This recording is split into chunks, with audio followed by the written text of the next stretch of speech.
l'annoncer qu'une prophétie qui tarde n'est pas une malédiction. Ah. Yes.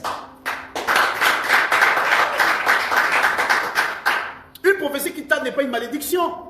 Il y a des gens qui veulent te faire croire qu'une prophétie qui tarde, c'est une malédiction. Les gens à tout prix veulent faire croire aux gens que la prophétie doit s'accomplir du tic au tac. Donc j'ai entendu déjà prophétique tic au tac. Donc, du genre, toute prophétie sur l'accomplissement, c'est du tic au tac. Non, il y a des gens qui disent que lorsqu'ils prophétisent, leur prophétie se manifeste du tic au tac. Ah, ça c'est leur prophétie. Hein. Mais sinon, Dieu lui-même a prévu que ce que lui-même Dieu dit, hein, ça peut tarder, ça peut arriver. Et c'est prévu dans les statuts divins. Dans le protocole divin, c'est prévu que certains des messages divins, dans leur accomplissement, puissent tarder. Et il y a des complexités qu'on peut expliquer pour dire pourquoi ça tarde. Mais ce n'est pas une malédiction que ça ait tardé. Et ça, c'est important de le saisir. Ce n'est pas du tout une malédiction. Que ça soit clair pour chacun d'entre vous. Est-ce que ton mariage a tardé, tu n'es pas maudit pour ça? Est-ce que la promesse d'emploi a tardé? Ce n'est pas une malédiction pour autant. Parce que Dieu a révélé un prophète qui était aiguisé dans le domaine prophétique. Il lui a dit que la prophétie peut tarder, mais si c'est le cas, attends-la. Parce qu'elle s'accomplira certainement. Mais bien sûr, il va falloir être dans les conditions qui prédisposent l'accomplissement de la prophétie. Et c'est ce que nous appelons donc être dans le travail en rapport avec le domaine de la prophétie. Il faut que tu sois en travail, en rapport avec le domaine de ta prophétie.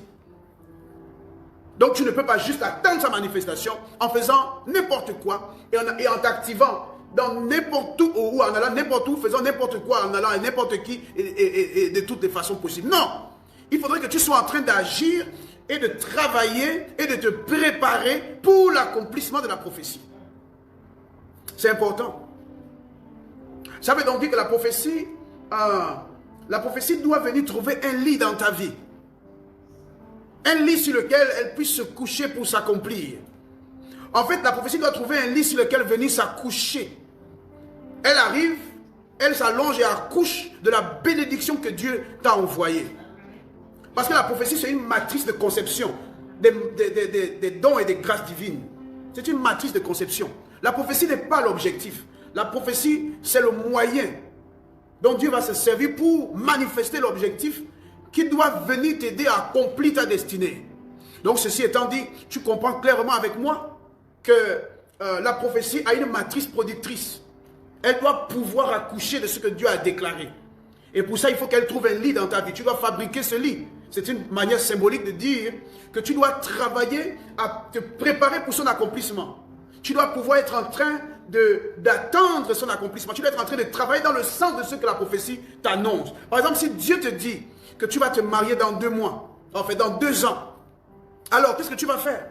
Qu'est-ce qu'une personne normale fait lorsque elle est prête à se marier? Qu'est-ce qu'elle fait?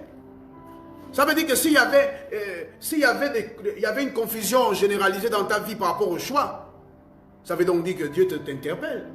Ne te confonds plus. Ne balade plus des regards distraits, mais sois discret. Voilà. Ça veut peut-être dire aussi que Dieu te dit, prie pour la précision dans le choix. Parce qu'il t'a donné déjà le temps. Il t'attend dans 2 ans pour ce qui concerne ton mariage. Bon, maintenant, aujourd'hui, il y a une panoplie de personnes autour de toi. Comment tu fais?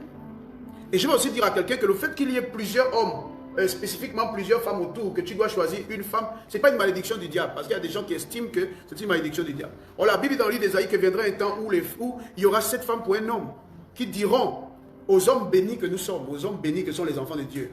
Il y aura 7 femmes pour un homme. Elle dira en ce temps-là, s'il te plaît, même si tu ne me payes pas à manger, à boire, que tu ne fais rien pour moi, mais je vais au moins porter ton nom, pour que ma famille ait de l'honneur à travers moi. Donc, avoir le choix n'est pas une malédiction. C'est-à-dire qu'il y ait plusieurs personnes. Il y a des gens qui estiment, si j'étais spirituel, il n'y aurait pas 3 personnes devant moi pour que je fasse un choix. Dieu devait manifester seulement la bonne personne. Parfois, Dieu le fait, mais Dieu n'est pas à ta solde, n'est-ce pas? Dieu n'est pas là pour faire exactement comme tu t'attends. C'est toi qui dois dépendre de Dieu et jamais Dieu se soumettre à toi. Amen. Amen. Donc c'est important de tailler nos mentalités à la parole de Dieu. Donc il faut biblicaliser nos pensées et nos intentions. C'est très important.